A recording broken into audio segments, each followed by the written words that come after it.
Well, here I am at the Mountain Fitness Center, located on Fox Farm Road, where I'm going in and we're going to have a good chat with the Jordan Romero team. Let's go in. Well, here we are. This is Jordan Romero, the kid, because he was a kid then, he's not anymore, who climbed Mount Everest. Not only Mount Everest, but 7 mountains on 7 of the tallest summits in the world. Yep, that is true. Isn't that neat? Yeah, there's thank you. There's about 8 of all the 7 summits, but there's kind of like an extra one. So we've already done like the 2 controversial ones, which is one in Australia and one's in Indonesia. So we'll be heading down to Antarctica to finish the last official one in December 2011. That's when we'll like take a big effort to get down there. Yeah, cold. Mm-hmm. Is the mountain ice mainly, I wonder? Or are you going in the summertime? Yeah. Because you're leaving December or so. It's going to be the summer down there, and the mountain it's a mountain, and it's cold down there. And how high? It's about 16,000 feet. Wow. So it's going to be, really, it's going to be cold though. Oh, that's wow. what we're just really prepared for and everything. It's hard to get clearance for your age to climb that one, isn't it? You have to have special variants, or are you okay on it? Well, I'm like too young, about 2 years. Well, we can lie about your age because you're tall. Nah, I cannot lie. Well, probably I could. No. If I didn't climb Everest and made all like well known. So yeah, you're known the world over. You've got a great website, JordanRomero.com. Thanks. And it trails you from when you were 10. That's when you climbed Kilimanjaro? Yes, when I was 10 years old, I climbed Mount Kilimanjaro. Yeah. Well, we did. We had a... Yeah, you have a team, the Jordan team. Of course, yeah. The team is really what counts. Me and my dad and Karen. Uh-huh. It's all just going like super well. We're doing this all together, one family, and it's to kind of set an example of what a family can do. If they just support each other and support their kids. So that's what you're the ideal American family. Thanks. You live together, you dine together, and you have fun together.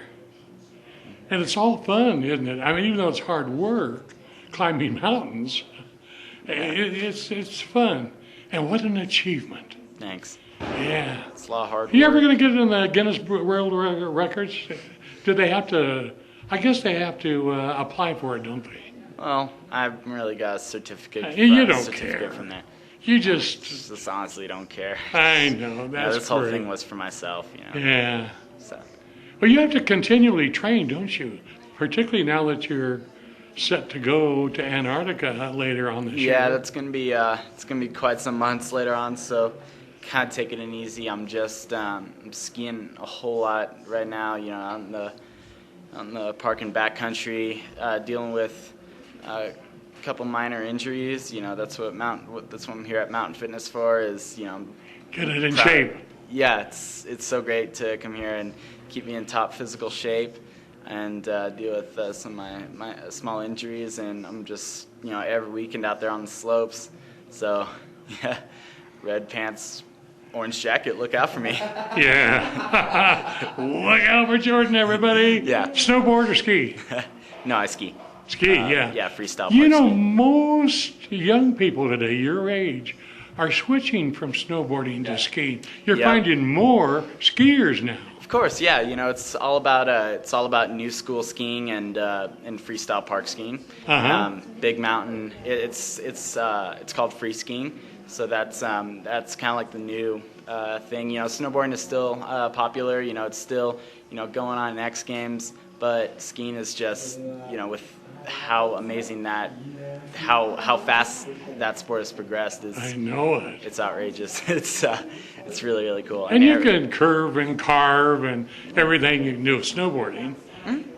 Yeah, everything. And leaps and jumps and Yeah, everything, yeah. everything. Like Yeah, that's cool. And you're really dedicated to get kids especially off the couch.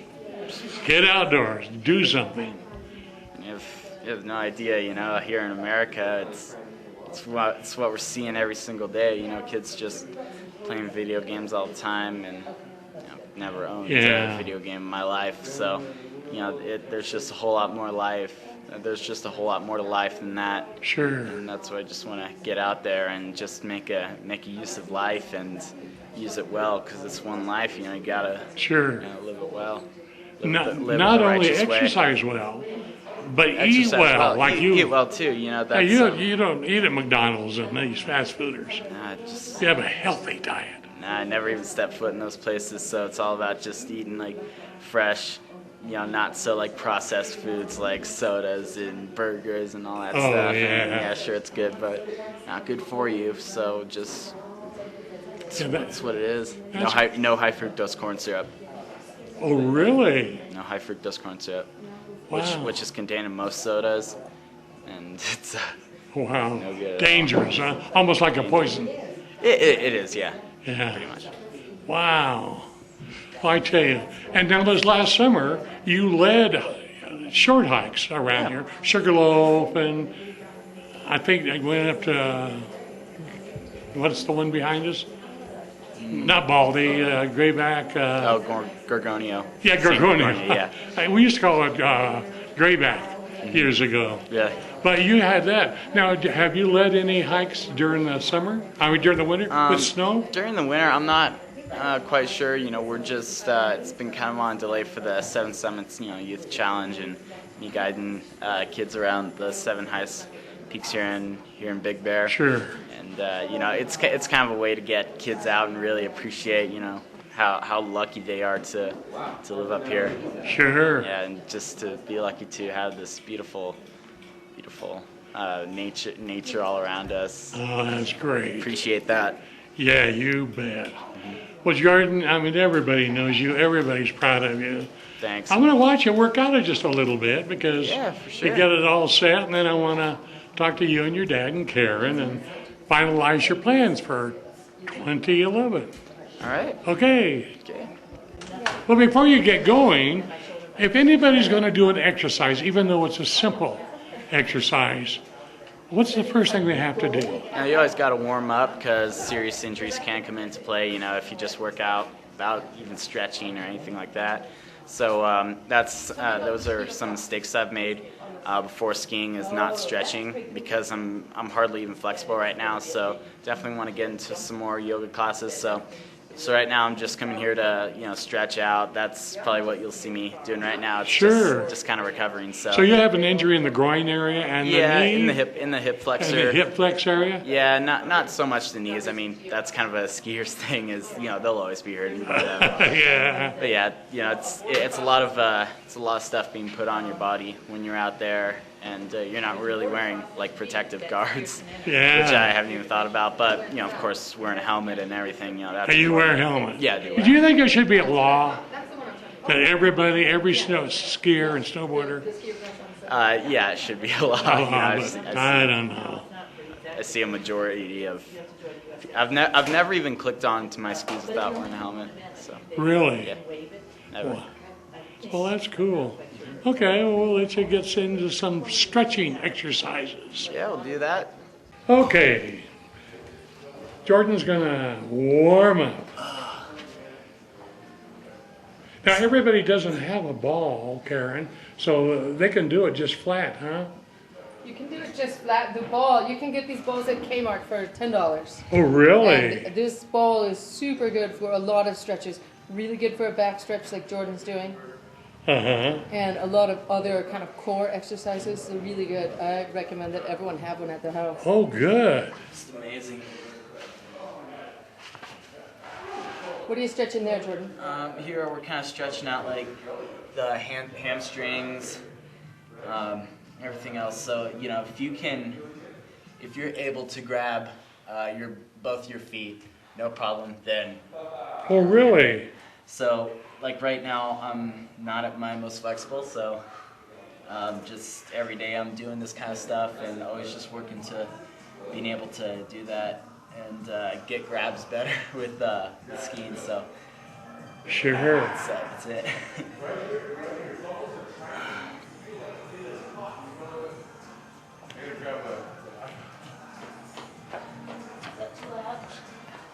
No, no.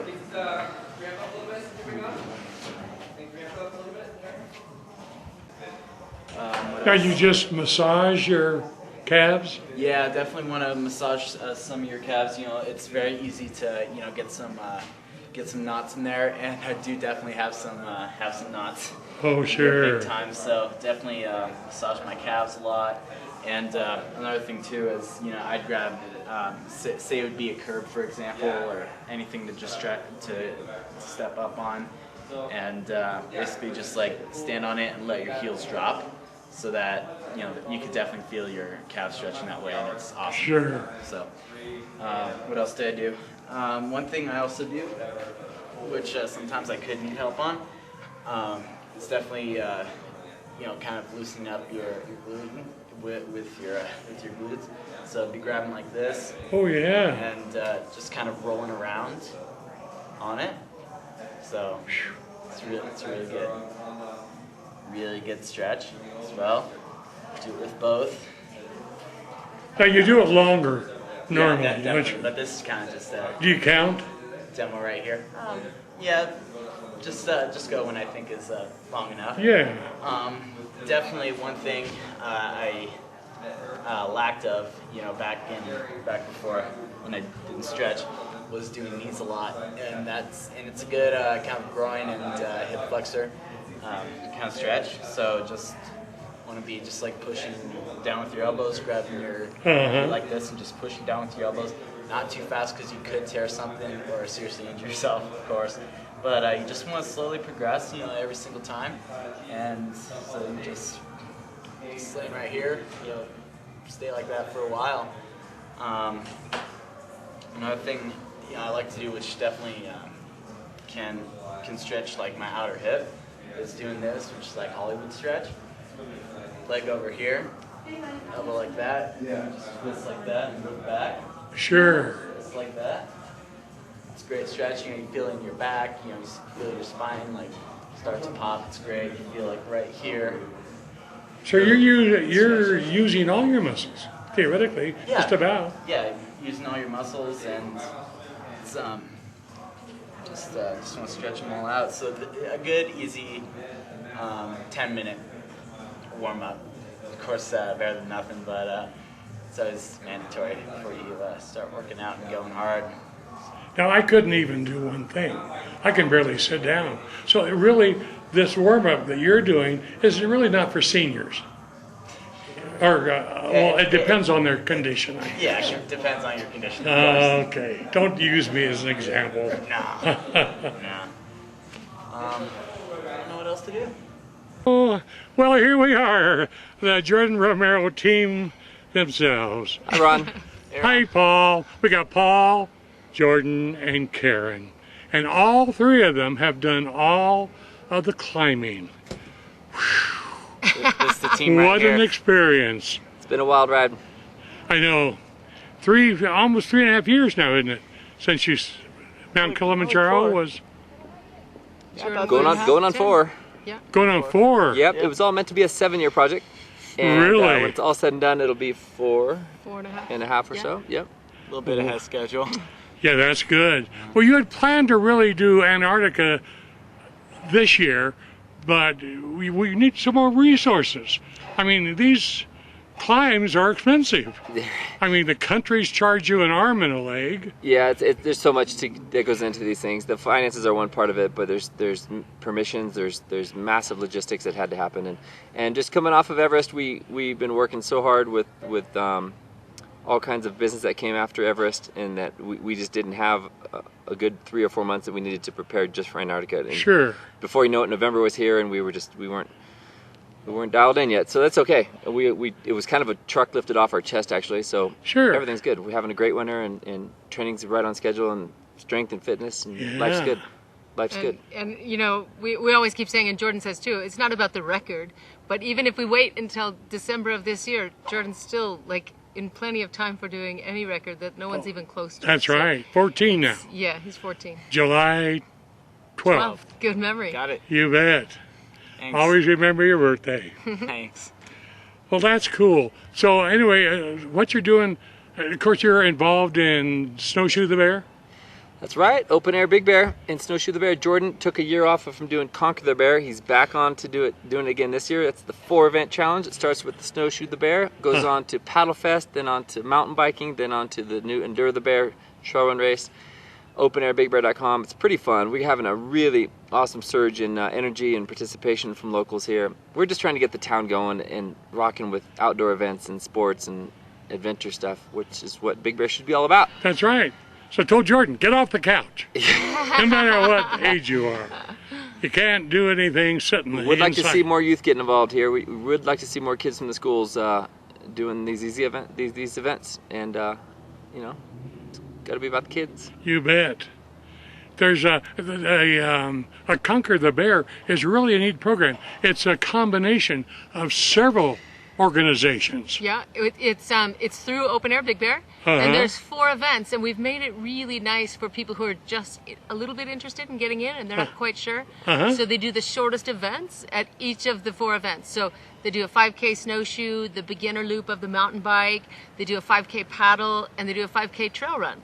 So it's a really nice way to get in, to have goals for multi-sporting throughout the year, and get outside and do some really cool events in Big Bear.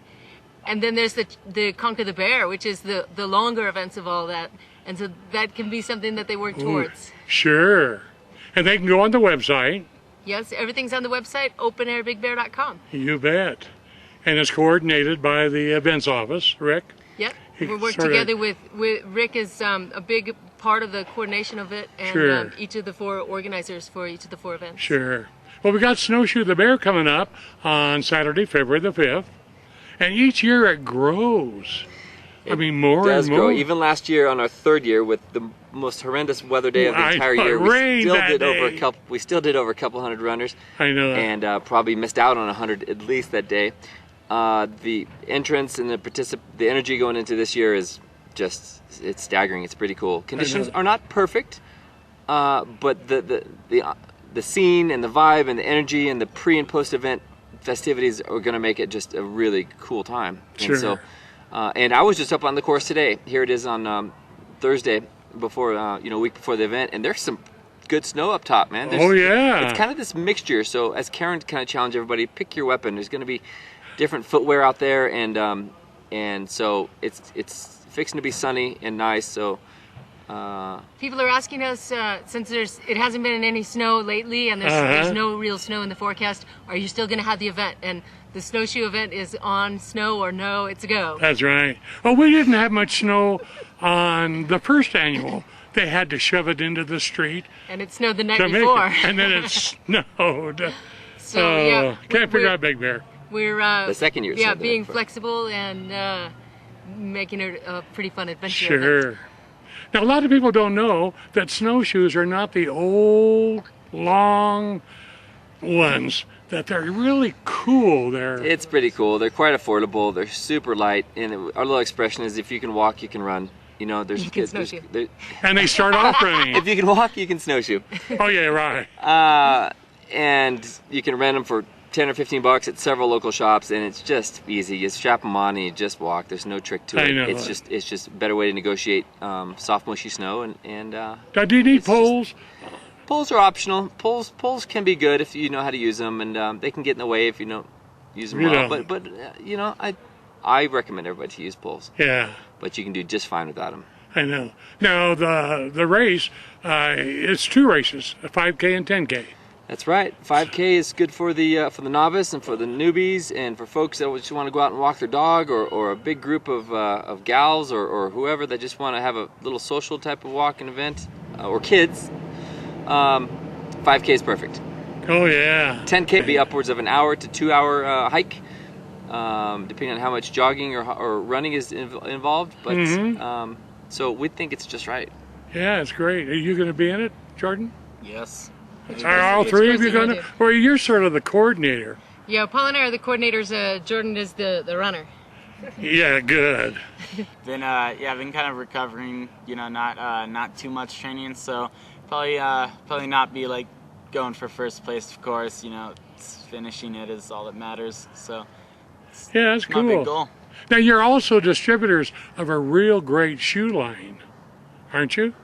Well, or not? We work with Soul, which is the footbed and the flip company, and they'll be around at the event, supporting the event with some awesome product. Sure. But the big excitement is the FRS, which is now the new presenting sponsor for Open Air in the Conquer the Bear series. Oh yeah. The new FRS energy drink, and it's just exploding in popularity and growth all over the U.S. right now. Sure. And they just came on board as presenting sponsor for Conquer the Bear, and so folks in Big Bear are going to be seeing it everywhere, certainly at the events and such. So that's pretty cool. It's a healthy energy. It's a really good drink for kids, for adults, and for the busy folk that need a good shot of energy. And stay away from those cruddy energy drinks. You know which ones I'm talking about. I know it.